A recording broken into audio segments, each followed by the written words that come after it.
One I'm particularly proud of was a bat that was caught in a glue trap. I'd never done it before. A bat was plastered to a flat cardboard glue trap that was put out probably for mice and insects. Unfortunately, this little bat got caught in it. Amazingly, it did survive, and I was able to release it a few weeks later. Hey there, it's Dave Jackson with CaveSim, and I'm really excited to be back today with another installment in our series, CaveSim Interviews Everyday Heroes. And the reason I'm so excited for today is that we're going to be interviewing Donna Frazier. And Donna is a bat rehabilitator as well as a caver from the state of Colorado, and she is going to be showing us some real live bats that she is currently helping. She's also going to be showing us the real live things that those bats eat, and she'll be talking to us about all of the amazing things that she does as a bat rehabilitator. So let's go meet Donna. So I appreciate you taking time to do this, Donna. I know you're busy, and I like your bat poster that you have back there. That's really cool. Oh, yeah, I've got several of those. Are those Colorado bats, or are they just... Those are a little bit of everything. Awesome. You've been caving for a long time, right? But you started doing bat rehab fairly recently. Yes. What did you have to do to become a bat rehabilitator? Like, what steps did you have to take? Well, the first thing they asked me to do, because it's a requirement by Colorado Parks and Wildlife, we do have to get our rabies shots just in case. Rabies in bats is extremely rare. I believe the average is about 2 to 3 bat to human cases in Canada and US every year. So that's very rare, far less than other animals like even dogs and raccoons. So, but just to be on the safe side, they do want us to get our rabies shot first before we start the training. Was that a painful process or not really? You know, I was surprised back in the 50s. You hear all these horror stories about people getting these horrific rabies shot series. But this was just 3 shots with a very thin needle, and I was surprised how little it hurt, really. Awesome. Cool. The most painful part, though, was the expense, $300 each. So wow. $300 for each of the 3. Each shot, yeah. So that's that was the painful part. And you have to go, you space them out, you go different days or something like that? Yeah, they're very exact days. I believe it's the first one, and then exactly 2 weeks later, and then I think another 2 weeks after that, but it's very specific when you have to go in. Gotcha.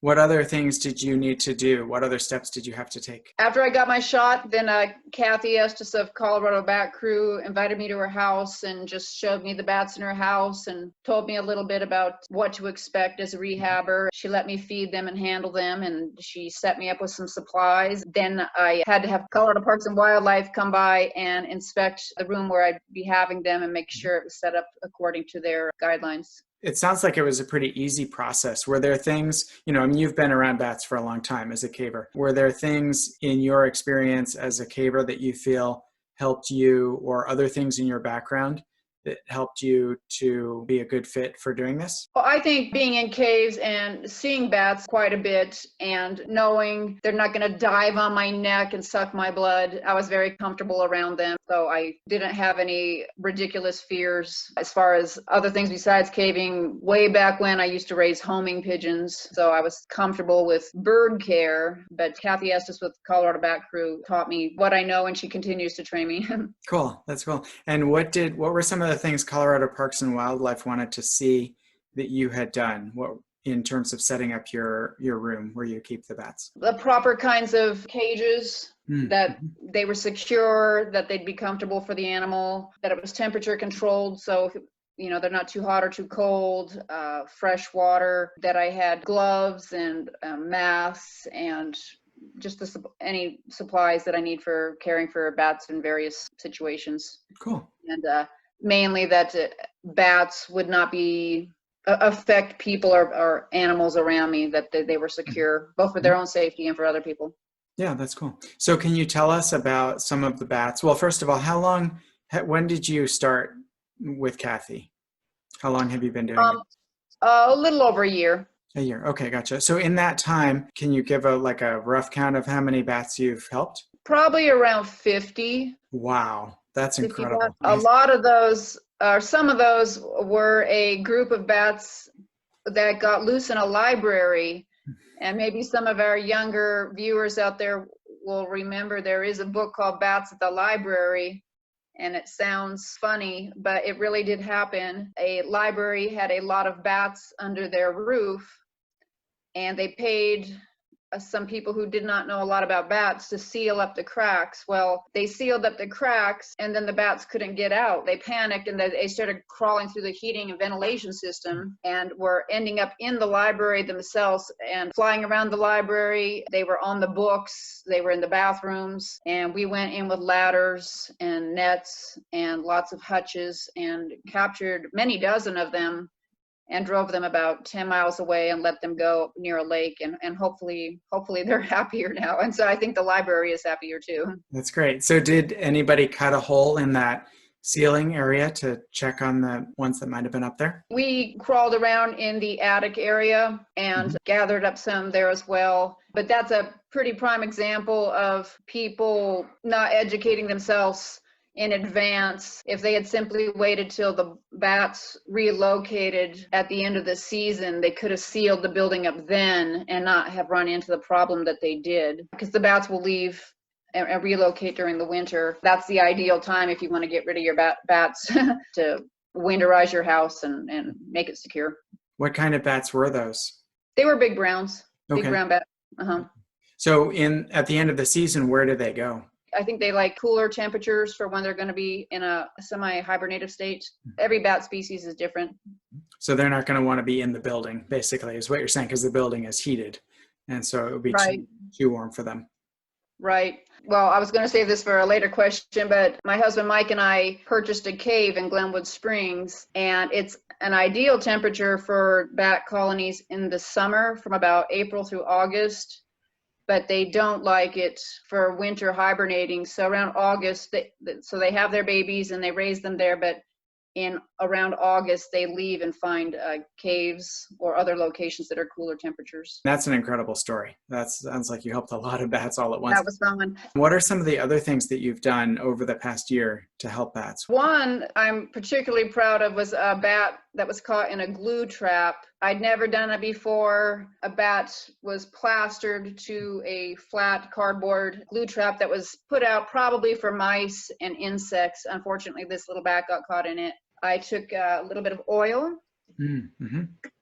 and some Q-tips, and very, very slowly and painstakingly would rub oil between the wing and the gummed area.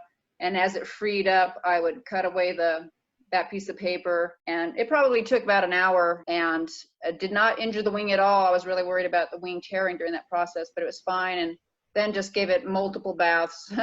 Right. And amazingly, it did survive, and I was able to release it a few weeks later. So awesome. So that's another good example, right, of people not really thinking about the consequences of what they do, right? So they don't think about the fly paper. Yeah, fly paper. Lots of traps they put out for bugs or other pests often end up hurting other wildlife.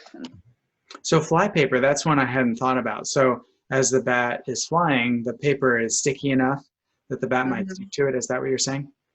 Yep. It doesn't take much. The wing will just nick it, and it'll be stuck hanging there, and it can injure it quite a bit. So I know that you have a cage, or I don't know, what would you call it? Is that that's a bat hutch. Bat hutch. Okay, cool. So do you have any bats with you now, and would you like to show us? I do. I have a big brown bat. And it'll take me just a minute. He has a couple of holes in his wings, and I've been rubbing coconut oil into his wing at night, and hoping that that'll speed up the recovery process. But if you'll give me just a minute, I'll pull him out. Okay? Sure. He likes to hide. These are not domesticated animals, right? So it's right. He is wild for sure.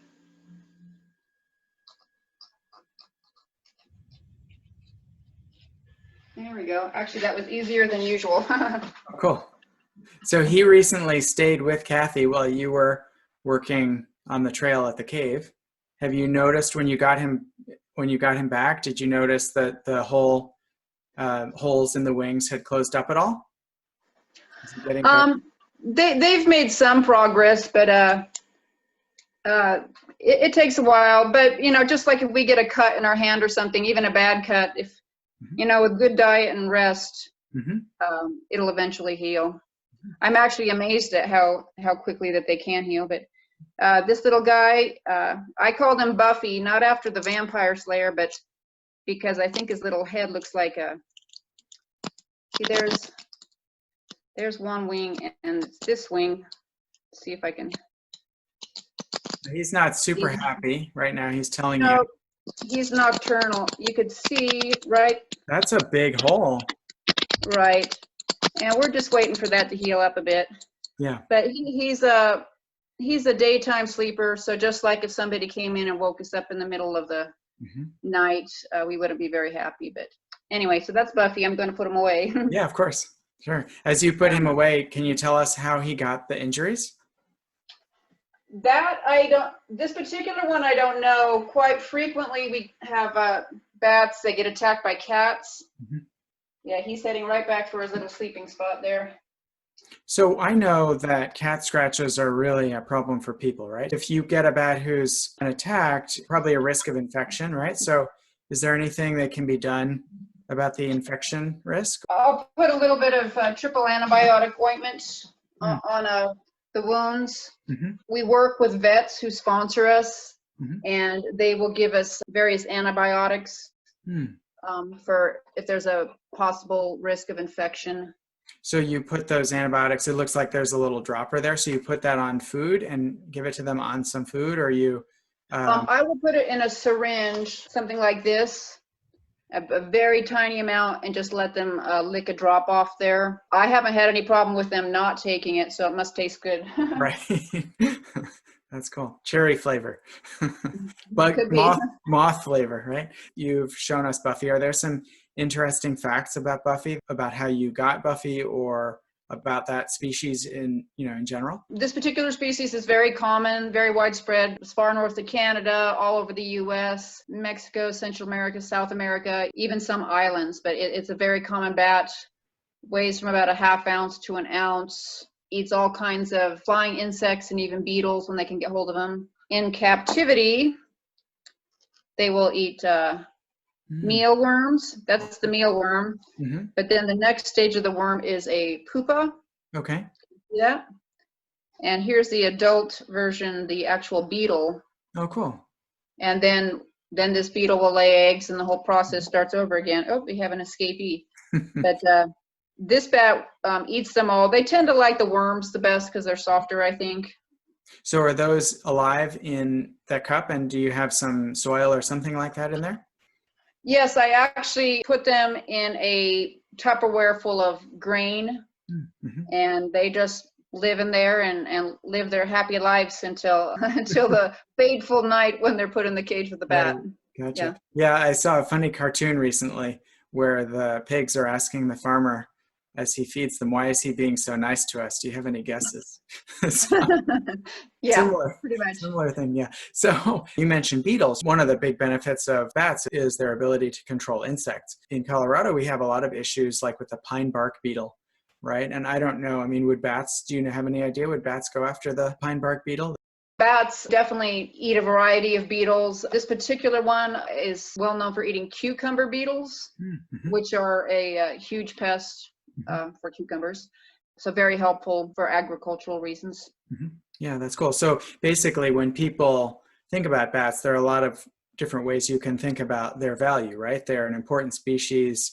They're also really cute, and they also help us with agriculture. What are your favorite attributes of bats? Rehabbers refer to them as sky puppies. Because they're a wild animal, if we go to pick them up, which that's another subject, we'll talk about that more, but of course they're frightened and they'll bare their teeth and even bite you because they're terrified.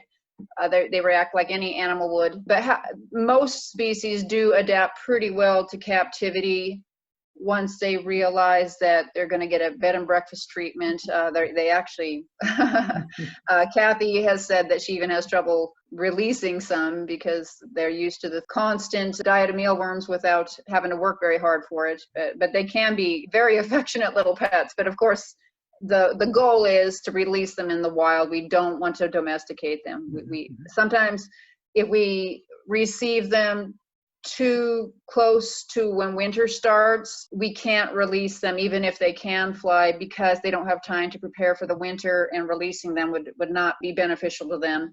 So we overwinter them, and they can get very spoiled during that time.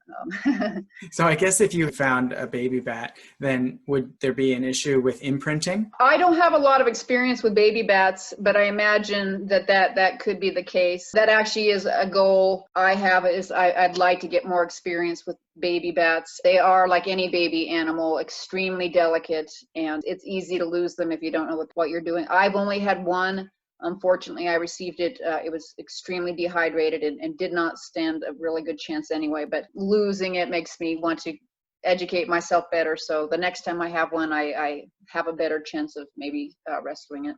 Cool. That's cool. So you've shown us some of the tools that you have, right? You have the hutch and you have the mealworms and syringe and things like that. What are some of the other tools that you have that you use on a regular basis? When I get a call from Colorado Bat Crew, I'll take this hutch to the site. I always have gloves, surgical gloves as well, plus these for extra padding because they frequently will bite. I'll have a mask and a syringe full of water because they're almost always dehydrated. And then I cover this with a blanket because they like the dark. It just calms them down a bit. If I know in advance the problem for a glue trap bat, I'll carry the oil and the Q-tips. This right here is for rehydrating a bat. So if it's too weak to drink out of a regular dropper, we might have to use a needle and subcutaneously inject it with rehydrating fluids. So did you have some practice in doing that? I've had to give shots to people before, and it was a person, right? And it was really challenging the first time. So how did you learn to do that? Kathy demonstrated, and then there are some good videos made for rehabbers. And we never like losing a bat. However, if you do, you can make lemonade out of lemons, so to speak, but you could practice on a deceased bat, like how to lift up the skin and inject it. That way, when you get a live bat, you've had a little bit of practice. So what part of their body do you do that rehydration in? You lift up the skin on the back and it creates a little tent fold, and then you just gently and slowly release the liquid under the skin. Gotcha. Okay, on their back. Okay. So what would you say? I mean, that sounds difficult. What you said right there sounds difficult. You have an animal that's really upset and really feeling terrible, and you have to go and give it this injection. So that sounds difficult. But what would you say is the most difficult part of being a bat rehabber? It is hard. They can't all be saved. A lot of times when people call, the bats are already on the ground. They're dehydrated to the point where their little systems are shutting down. They've been attacked, and they could have a disease or something that's just too far gone. And try as hard as we can. They don't always make it. Or sometimes if an animal's in a lot of pain, it's actually a merciful thing to do, where we do have to euthanize them. And I hate doing that, but sometimes their suffering is so great, you're actually doing it a favor. So that's the hard part, but you just dry your tears and move on to the next one. And it feels really good when a bat that you didn't think would make it, you see flying into the sky at night, and knowing that you had a small part in helping that bat. That's really cool. So is that what got you into doing this? What, that excitement? How did you decide to start this whole thing? I saw a post online somewhere, somebody working with bats, and I just casually asked, wow, how'd you get into that? And they gave me Kathy Estes with Colorado Bat Crew. They gave me her number, and she said, go get your rabies shots and then we'll talk. And I did. And so now here I am. Awesome. That's cool. So, you mentioned at the beginning that some people are, you have a lot of experience. As a caver, I have a lot of experience being around bats. Some people are afraid, oh, the bat's going to jump on my neck and, or fly in my hair. What would you say what do you think is the most helpful thing that you can say to people who are afraid of bats to help them understand the species better? Just to emphasize that a lot of the information we have on bats is wildly distorted mythology and even Hollywood monster movies, that they're always portrayed in a bad light, not just here in the US, but all over the world. And I like to think of them as night birds. I mean, just like we see birds flying around in the trees and in the sky in the day, and they're eating their insects and living their lives. Same with the bats. They come out at night and they eat night flying insects, and they don't dive in your hair and bite you. They're just going about their lives and raising their families just like we are. So live and let live.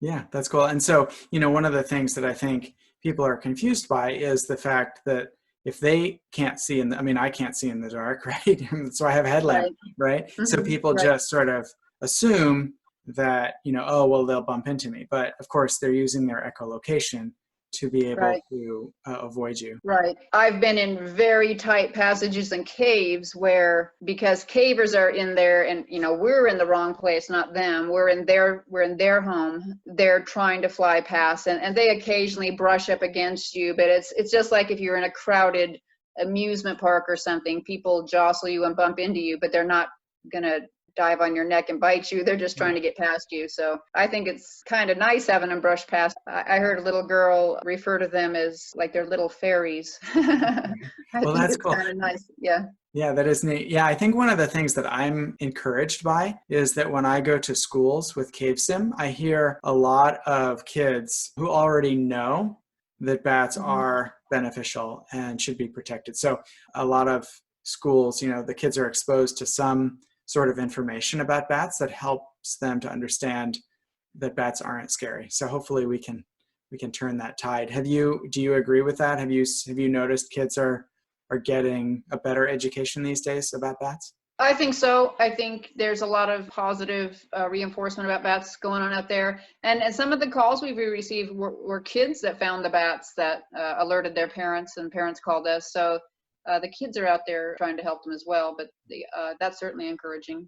Cool. So you mentioned Kathy Estes. Are there other people within the bat rehab community that you work with? And you also mentioned these vets. What other folks do you work with? Other rehabbers, Colorado Parks and Wildlife we coordinate with, and occasionally I'll have a biologist who's either studying bats or perhaps a bat is displaying some behaviors or symptoms that they want to study more closely. And so we'll rendezvous with them and get them the bat so they can study it more closely. We know that we have white nose syndrome in a lot of parts of the U.S. Have you dealt with any bats that had WNS? Do you have to test them when they come in? Last year I did have one that did seem to have a number of symptoms. There were sections of its ear that were kind of eaten away, and it did have some like white spots on its wings and its nose. We did send that into a biologist to be tested. It thankfully did not come back as white nose. They never did clarify to me what it was. They just sent back a negative test for white nose, but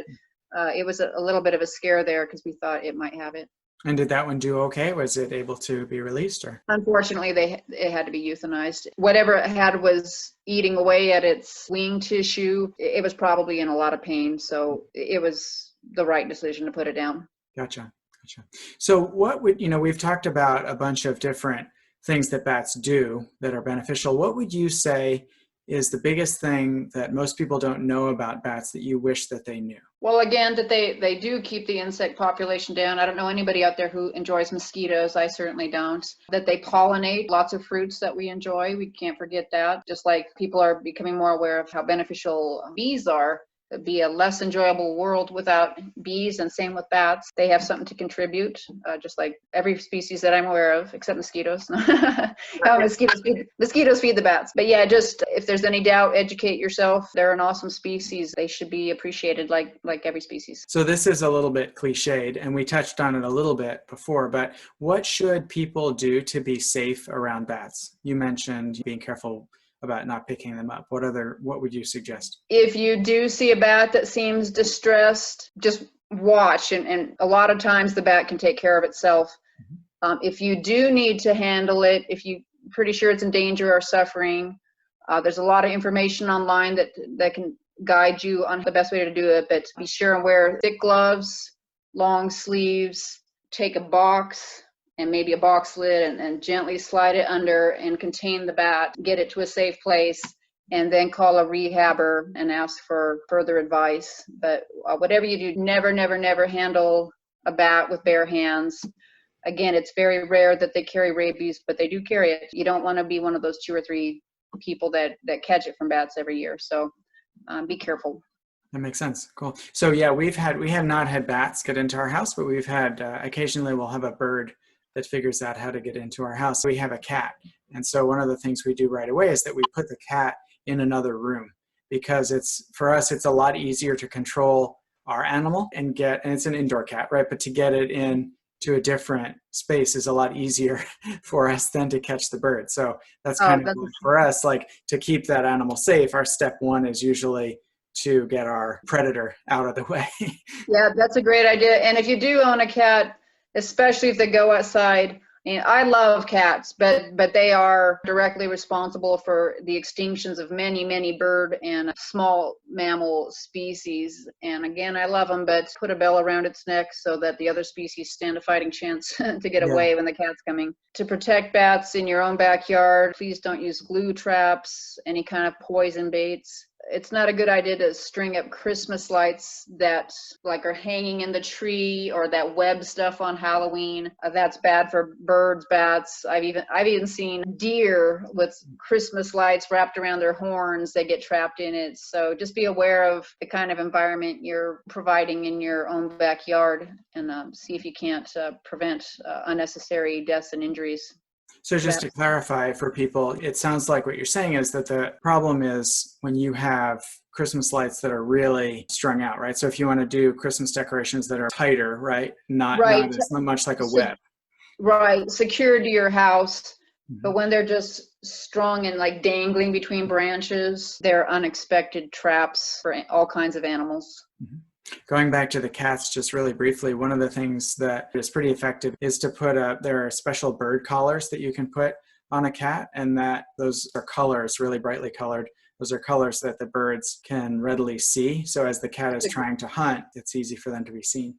That's a great idea. I didn't know those were around. You've seen a lot of bats that have interacted with people. Are there things that you have seen people try to do to help bats, and those things have actually created more of an issue? Like somebody finds a bat in their house or whatever, and they take some steps that they think are going to be helpful, but those steps are actually not helpful? We've had a couple cases where the people tried to take care of the bat themselves, and the bat just ended up dying because of dehydration. And if they had gotten it to us sooner, probably would have stood a better chance of living. They mean well, but it's best to let somebody with more experience handle them. Just to reiterate what Donna is saying, if you find a bat that you think needs help, it's extremely important that you call a trained bat rehabilitator right away.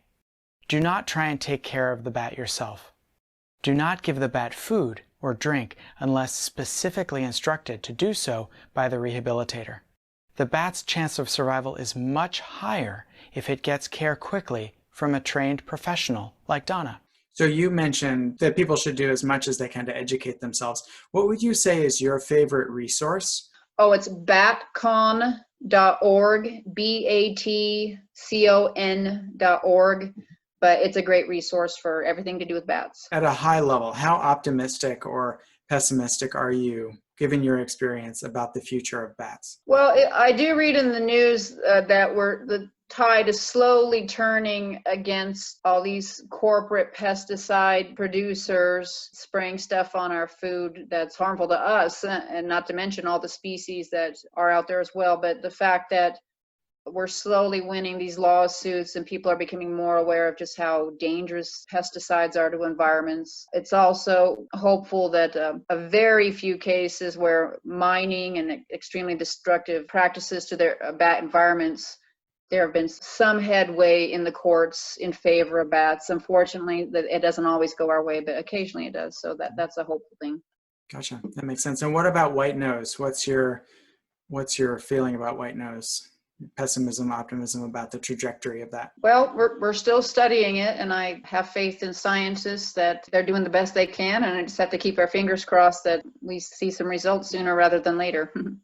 So going back to what you said about the pesticides, it occurs to me that one thing that people can do, right, that individuals can do, is that they can think carefully about the products that they buy, right? So it's pretty simple these days, right? You just look and you see if something is certified organic, right? Wouldn't that be a good approach? You know that, you're not seeing all of these weird Roundup and things like that. Yeah, I still see people out there, squirting their garden with Roundup and other things, but there are some people that are starting to slow down and read labels and at least try the less toxic solutions to solve whatever problem they're dealing with. But I think that's good that there's more of an awareness.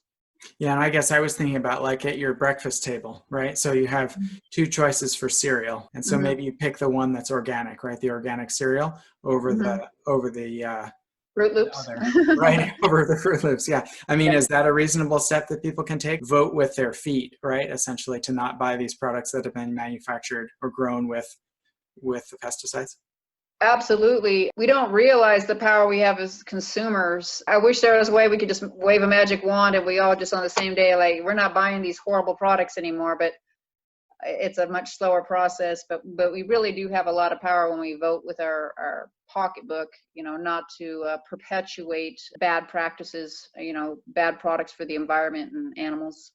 Are there certain things that stand out in your mind as being really bad for bats that you wish people would avoid? The ones we talked about earlier, we do see a fair amount of glue trap deaths and injuries. Limit the poisons you put out in the environment because it all trickles downhill and it trickles down to us as well. So I just try to keep your environment as organic and safe as possible, and it's beneficial to everybody, including bats, other animals.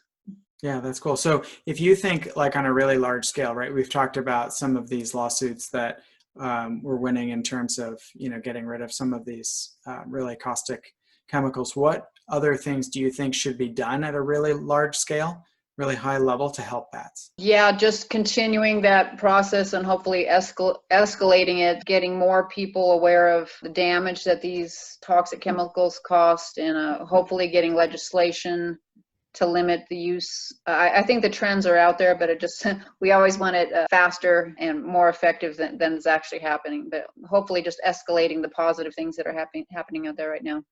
So for the folks who are listening out there, is there one thing that you would encourage them to do that's sort of around their home, right? We've talked about the ththings not to do, right? What about some positive things that they could do to help bats? Well, bat boxes are nice, although, bats are going to live where you might put up a bat box and they still like hanging out in the rafters in your garage. Sources of water are nice. However, not everybody has the space in their backyard to provide the kind of water situation bats need. Bats like to drink as they're flying, so they'll swoop in over a large body of water and skim the surface, and they open their mouth almost like a shovel and scoop it up and then take off. So I don't know if you've got the room in your backyard to create a runway, water runway, but I think the minimum is like a 10-foot by 3-foot space of water. But they do appreciate, like birds like a bird bath in a source of water. Bats appreciate that too. So if you do have the room to keep a fresh source of water that they can skim over like that, I know they'd thank you for it.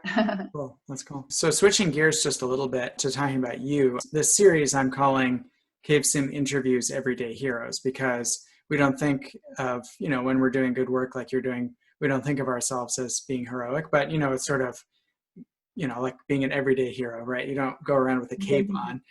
So, at the end, I like to talk with people about themselves a little bit. So what accomplishment would you say in your life that you're most proud of? Well, I mentioned earlier that my husband Mike and I purchased a cave back in 2018. We coordinated volunteers, carried a little under 3,000 pounds of steel and cement to the top of a mountain over 7 months, and we constructed a very strong gate to seal the cave, and it keeps vandals out. They're not lighting campfires in the cave anymore, and because the smoke and the noise would upset the bats, and they weren't using the cave as much as they had in the past. But we hope that now that the gate is up and they're not being bothered by intruders like they have been in the past, that we hope that the maternal colony will continue to grow and hopefully expand. That's cool. It's helpful for people to know that it's important, if you're going to gate a space like that, to have a bat-friendly gate. Yes, the bars are wide enough that a human can't get in, but they're still pretty wide, and so that it is a very bat-friendly gate. Another thing I'm curious about is, do you have a personal hero, either somebody you know or don't know that you like to learn from? You know, Kathy Estes of Colorado Bat Crew is my bat hero. She's incredibly generous with her time and her knowledge and her supplies. If I knew half as much as she did, I would be very proud of myself. But right now, I'm still plugging away, just learning a bit at a time, and hopefully someday I can make her proud of me. Awesome. Along those lines, what would you say is your biggest personal aspiration? I don't know if you're familiar with the Orient Mine down in southwest Colorado, but they have an enormous bat flight. They're famous for it, and I'm hoping that the work we've done and are continuing to do up at our Defiance Cave Preserve, I hope someday that maybe Glenwood Springs might be famous for a large bat flight up there if the bats continue to feel safe up there and continue to multiply. And then on a smaller level, increasing my knowledge, particularly where baby bats are concerned. I feel that's a very weak part of my skill level. And I like I said, I've only had one tiny bat. So learning more about how to mix their formula to just the right strength. They like at a very certain temperature, just learning how to handle them so that the next one that comes in, I'll have success with. Cool. That's cool. Well, Donna, I appreciate you taking so much time to talk with us about this. It's really, what you do is really impressive. What Kathy does is really impressive, and it's really important work. So I appreciate you taking the time to talk about it. Well, we appreciate all the work you've done with CaveSim and all your work with educating school kids. And I hope this video helps. Yeah, it will. Thanks, Donna. All right. You have a good day. Have a good day.